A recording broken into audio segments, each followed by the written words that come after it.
So Arizona, in May in 2022, we're trying to push for the Supreme Court to rule that incarcerated people cannot prove their innocence to exonerate them. And we know in the 13th Amendment there is a clause that says slavery is abolished with the exception of incarceration for a crime. And most people who have been exonerated and proven their innocence have been black people. I say that to say that we may not have slavery the way that our ancestors experienced it. It has not been officially abolished and eradicated. With the way that the Supreme Court is going and the way that some of these laws that are being passed are making things illegal, slavery may look very differently. And I feel like it could be sooner than we think. I do believe that they're going. Okay, so I got the transcripts. Mitch, we have to bring slavery back. Those were the good old days. Kevin, how will we do that? There's no way we can do that. Mitch, black people won't do it, but white people will. Kevin, how will we get white people to be slaves? That sounds ridiculous. Mitch, we have to get rid of the separation of church and state. We must have state-funded religious schools. Kevin, I don't see where you're getting at. Mitch, those schools will have work programs for 4th through 8th graders. Kevin, I think I see where you're going here. How is that going to work? Mitch, we get the kids to pick all the produce as a part of their work program to teach them the values of good old-fashioned blue-collar labor and the bounty of God. Kevin, I don't think that anyone will go for that. Mitch, it's all about grooming. Start in the 1st grade, and by 4th grade, they'll be ready to do it. Kevin, but we already have people to pick the produce. Mitch, we have to finish the wall. Kevin, no way that's going to happen. Mitch, we find better ways to get the immigrants out of the United States. Kevin, like doubling ICE. Mitch, yes. Kevin, this will be too hard, and we'll be too busy trying to sustain this over long periods of time and generations. Mitch, no, we get rid of the abortion laws in the United States and we make it mandatory that all 8th grade females be impregnated in order to graduate. Kevin, like replacing the crops. Ha ha ha, pun intended. Also, Kevin, I will work on getting the abortion banned. You work on state-funded religious schools. Mitch, we don't have to do either. Lindsay and I took care of that with the new SCOTUS.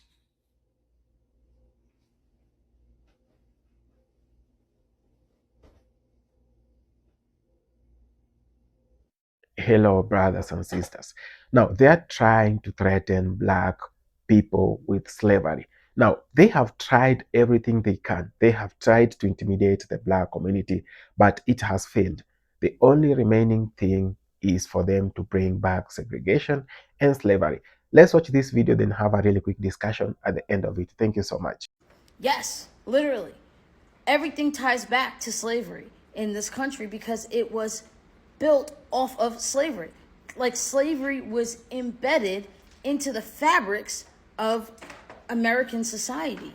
So we can't overlook the effects, right? We can't try to address the effects of the problem with overlooking the root of the problem. And the root of the problem is slavery. And it's in every single industry. And I also want us to conceptualize how big slavery actually was. I guess the easiest way I can liken it is to like the global agriculture system or the global tech industrial system. Think about how big tech is.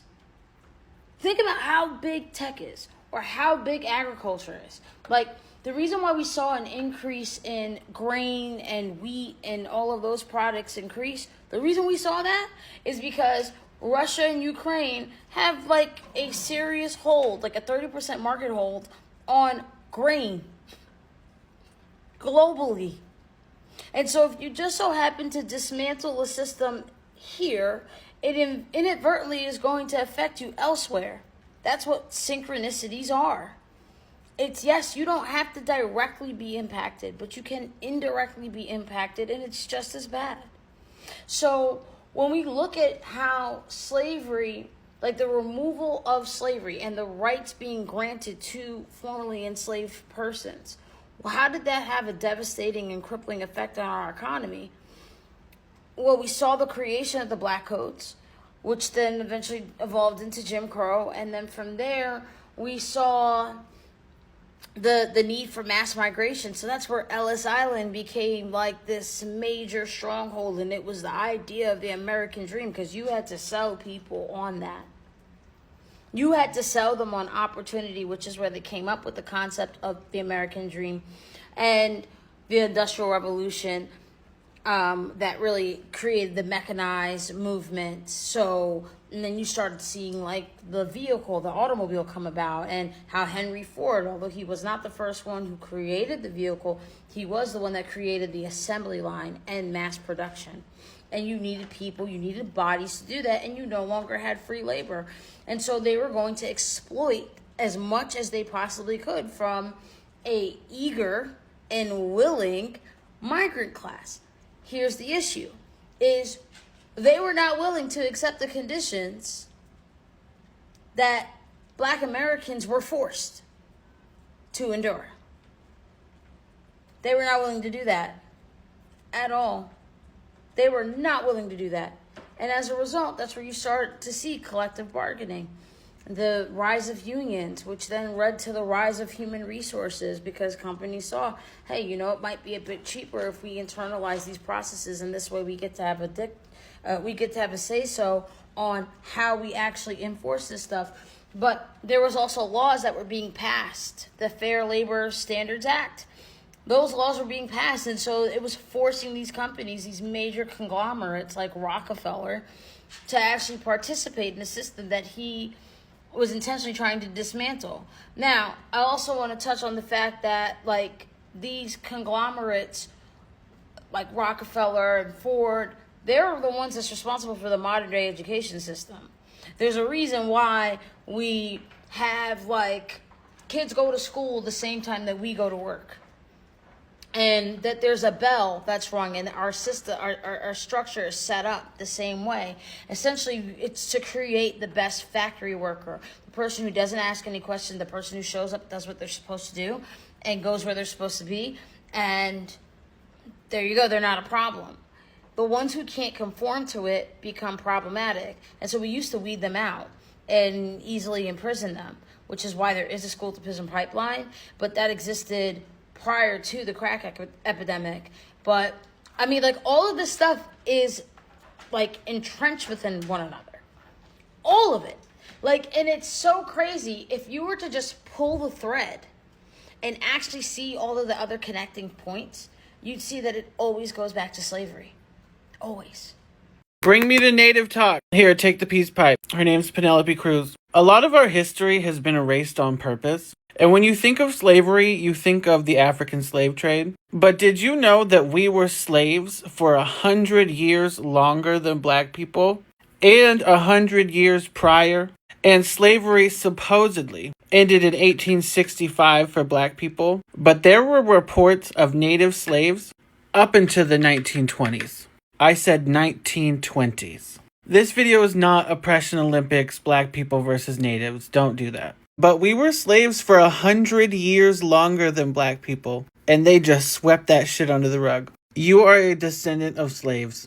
And after the first 100 years of slavery, some, not all, it was like 4 of them, after 100 years of slavery, some of the tribes that were deemed Christianized, humanized, depigmatized, white nationalized, they started enslaving us and Black people. Enslaving the rival tribes that would not fuck with slavery. The ones that managed to keep some culture intact. Because for Black people, they snatched them up away from their land and their culture. Everything gone. But for natives, they had to destroy our culture and our world around us.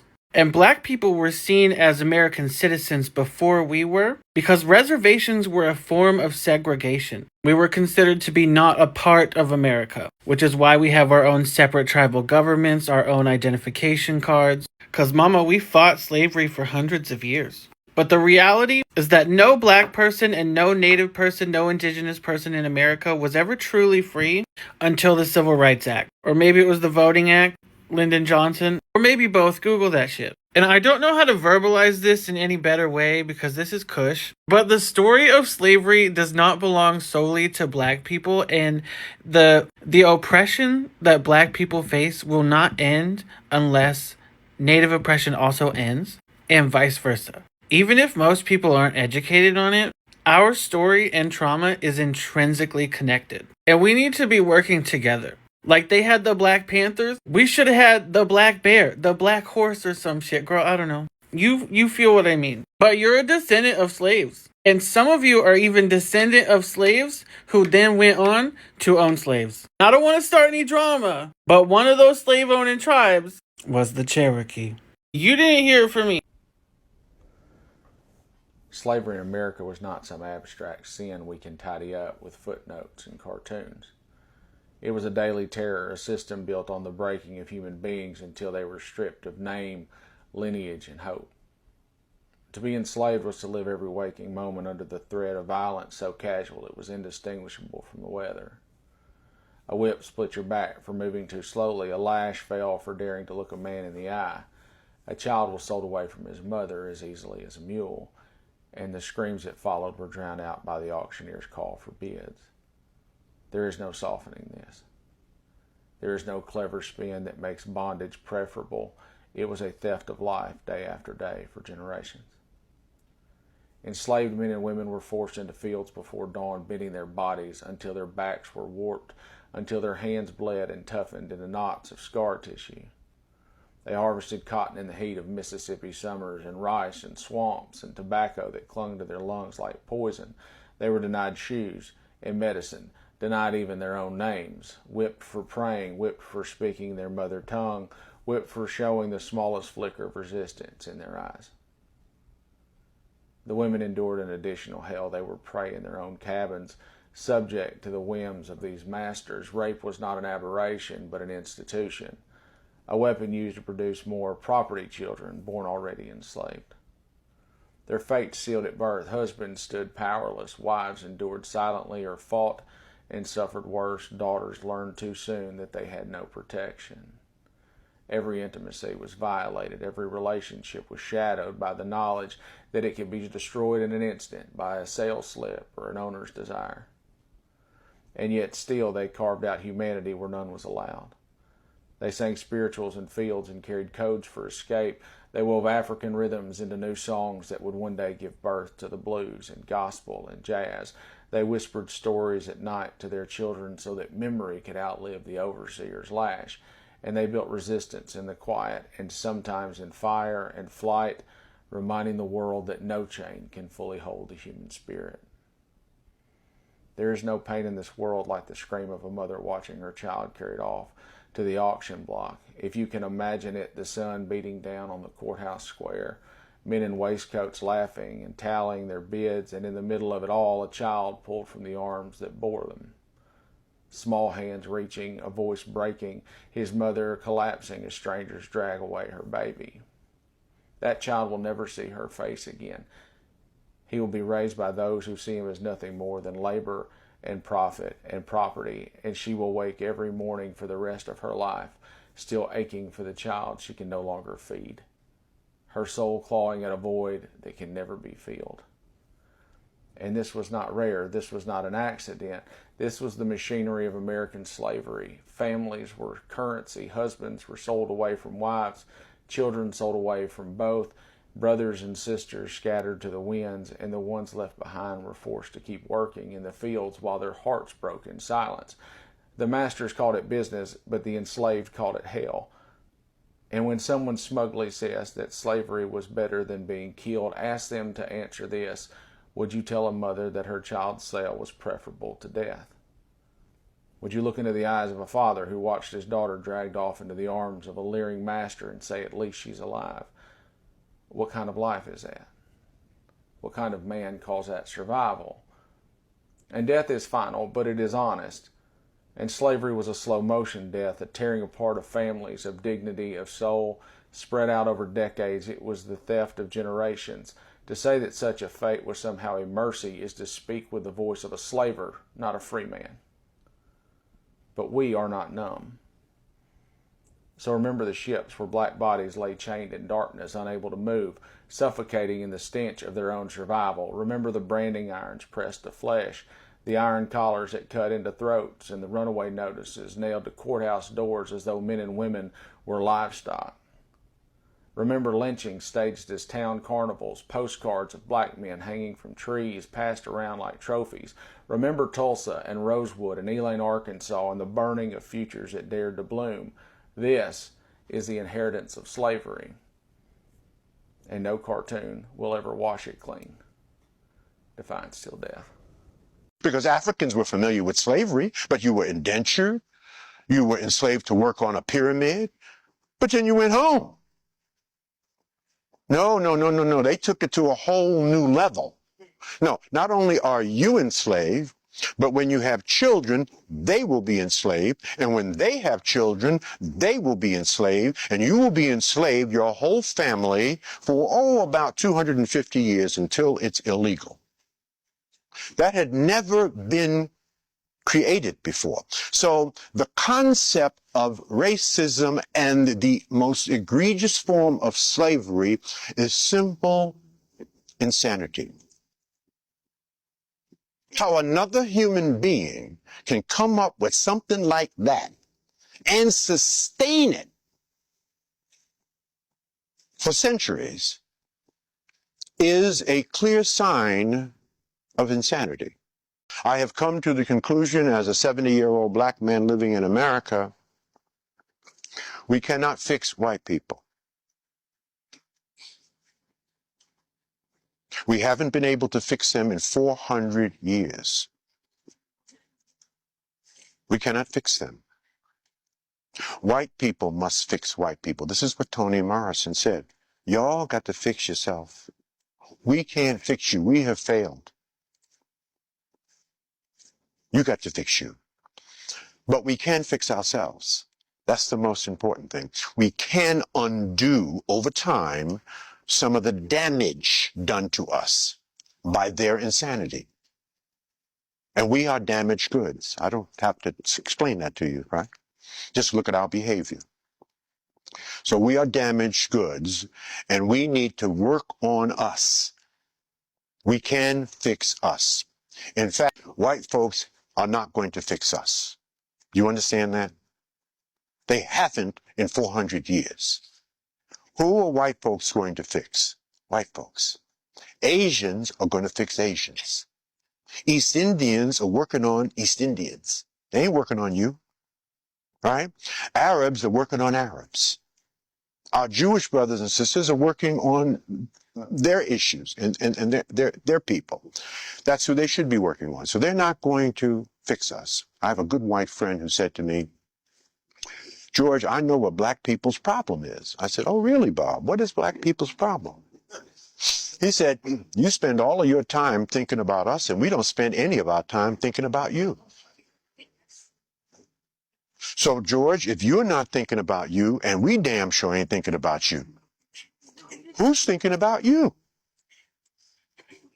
I had to do the Holy Ghost thing. When I say American slavery, what comes to mind? Probably Africans, but what probably didn't come to mind? Native Americans. The enslavement of indigenous people in the United States just may be the biggest omission in the American educational system. In this book, The Other Slavery brings it out of the shadows with all of the receipts. America ended slavery in 1865, but that doesn't mean it stopped. This book exposes how millions of indigenous people were enslaved across America through laws, debt, and contract schemes. Now here's where the trickery comes in. The reason you don't hear about Native American enslavement, because they didn't call it slavery, they called it something else.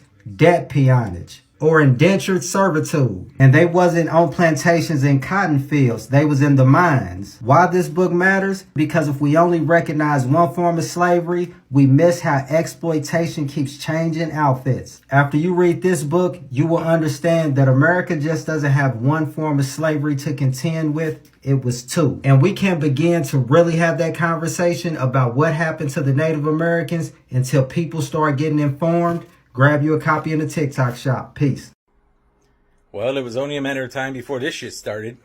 So while Trump was at Alligator Alcatraz with Kristi Noem and Ron DeSantis, they asked him about farmers, because farmers have been complaining, if you deport too many people, we're going to lose our workers. So Trump said, what we're going to do is we have a few cases where, and then he said a lot of cases where we're gonna call it farmers' responsibility. Then he stopped and doubled down twice and said owner responsibility of these workers. You go into the farm and you have a worker that's been there 10, 20 years, or if the farmer says, no, I really know him, he's a good guy, it'll be owner responsibility. So those workers are not workers. Trump says they'll be getting stuff, they'll be getting other stuff, but they won't be getting citizenship.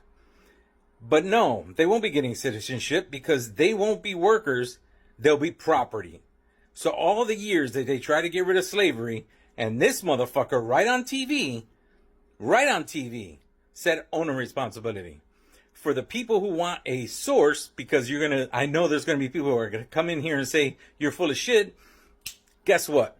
It's on Fox News, ABC, NBC, CBS, MSNBC, Fox Online. It's on was RS Right something, the right station where it's RSNB, whatever the fuck it is. So that shit is everywhere. You can look it up and read it. You can look it up and see it. Those are your sources. So eat me if you don't like what the fuck I'm saying. Well, when I went to the United States, I was based in New York, and among the things I had to do I had to go to a prison once a month, and I had to conduct an Islamic service for the Muslims in the prison. Imagine my surprise. When I went there, the hall was packed. Packed. I said, those who are Muslim, put your hands up. Less than a quarter put their hands up. I said, what are you doing here? You're not Muslims. They said, no, we like Islam.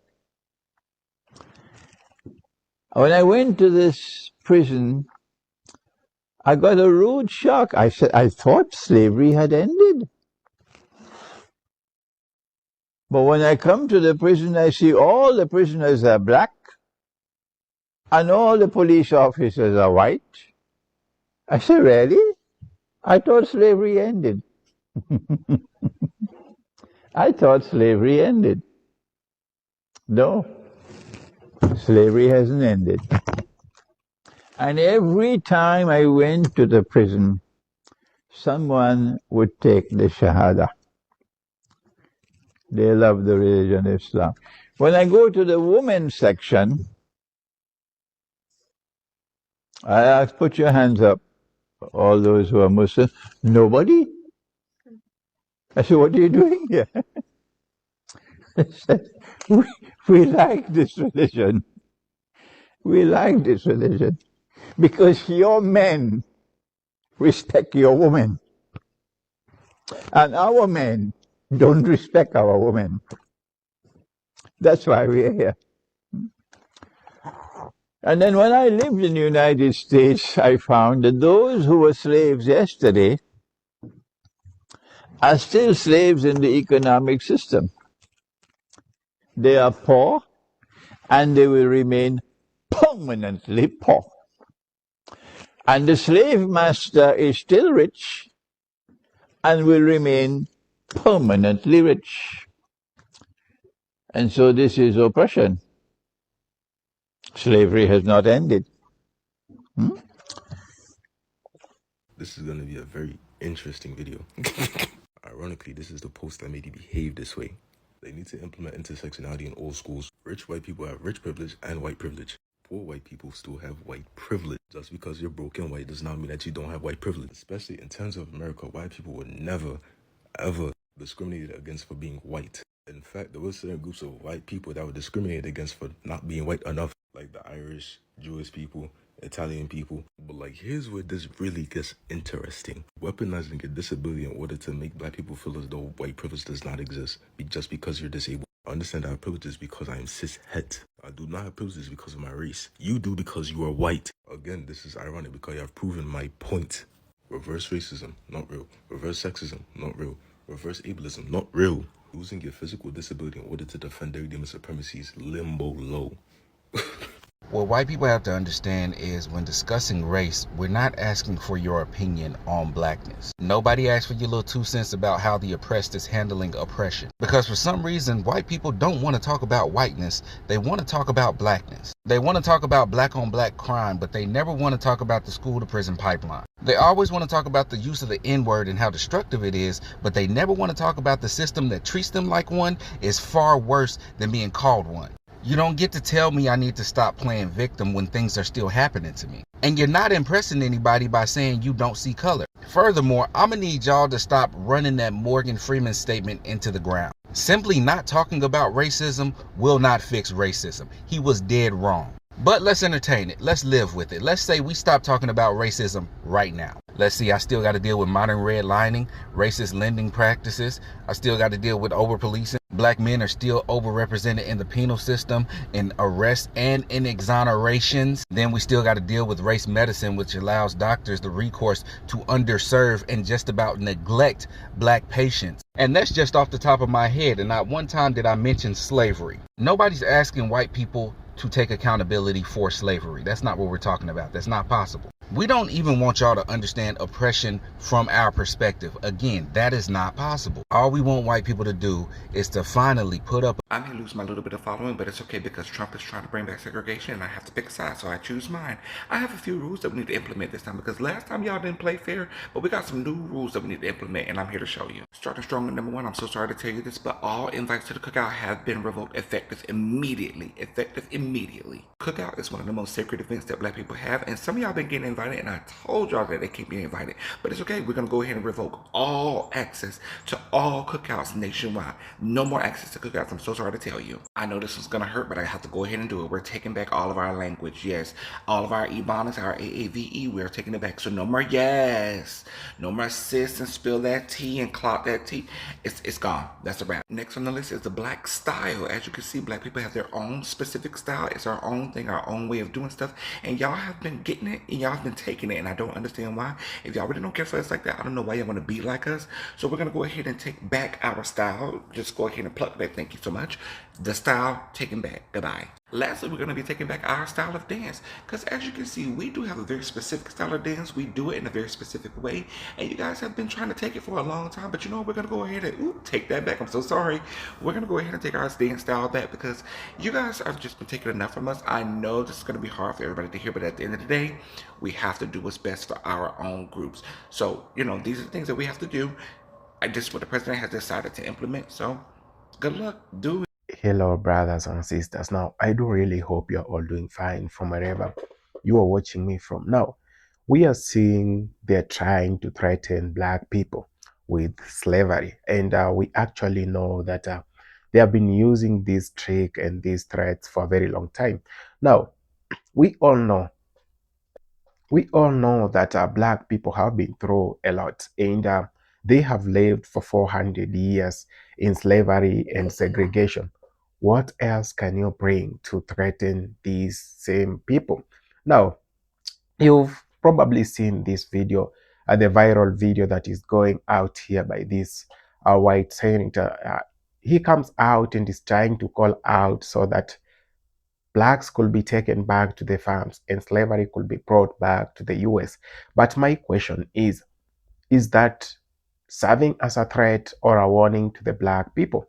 Because if it's a warning, then you shouldn't even be giving this warning, because what else have they done that has not been done to the black people?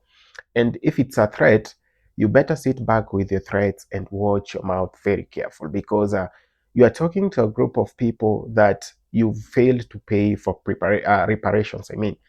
And why do we even talk about reparations? We talk about reparations because slavery took place. The fact that the Senate and the Congress is coming out to pass bills to actually exempt schools and kids from learning about slavery is crazy. Most of them argue out that This is actually intoxicating the minds of their kids. But how about the trauma that Black people went through out the all of this year? Do you actually talk about it? Do you care about it? And we see the entitlement that is coming out after this leadership was voted in. You all were warned about whatever was coming. Everyone else is saying that slavery is being brought back.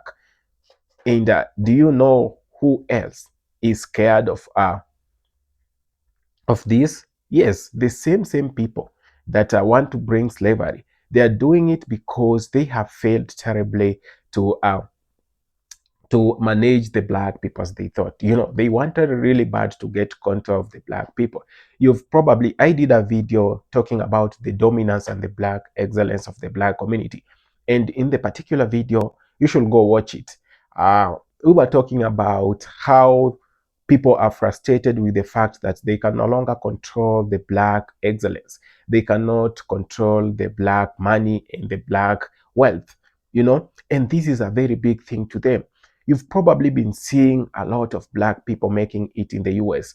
Yeah, we have Black scholars who have actually come out here to show how much the Black people can excel.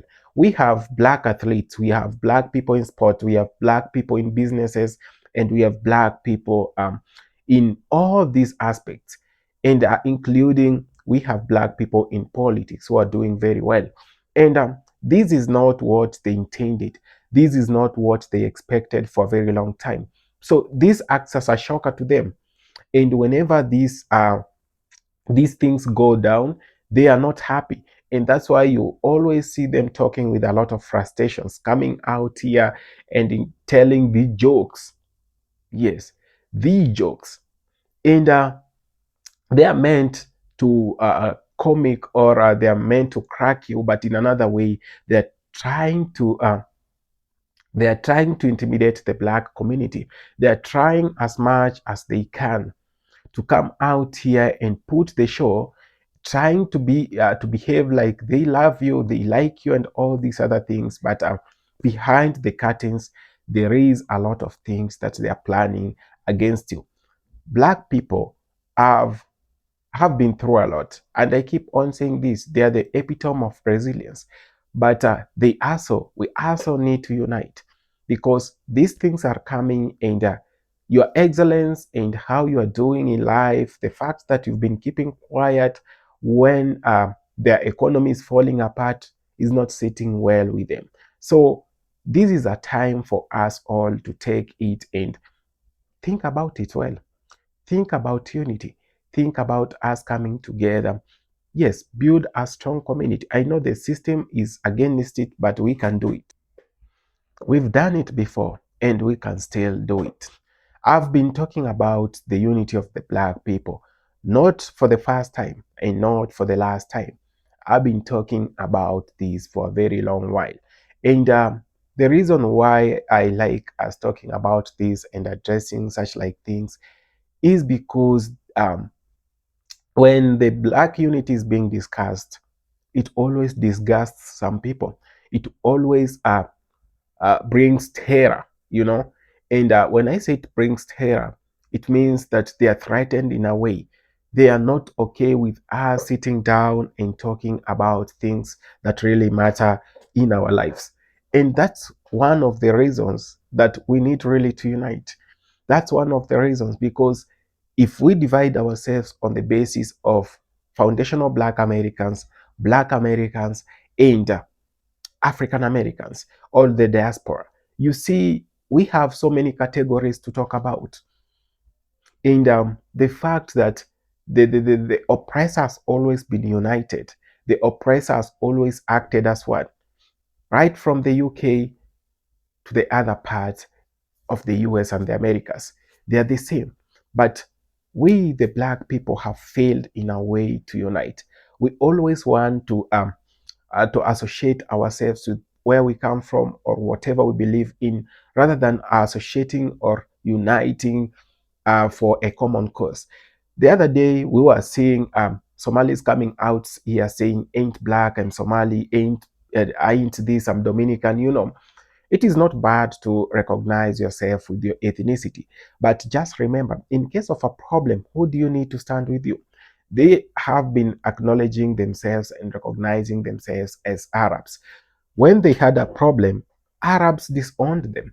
Arabs didn't show up for them. It is the black people who they were calling in, day out. So, what does that show you? That the black unity is really needed. And the only way to achieve the black unity is first by acknowledging our weaknesses and working towards them and working actually to making ourselves better. Two is by making sure that our strengths are actually not turning out to be our weaknesses, and um, let's not demonize unity. Let's not demonize other groups of people. We have foundational black Americans. We accept, we acknowledge whatever they have done for all these years, and the African Americans ought to respect them as well.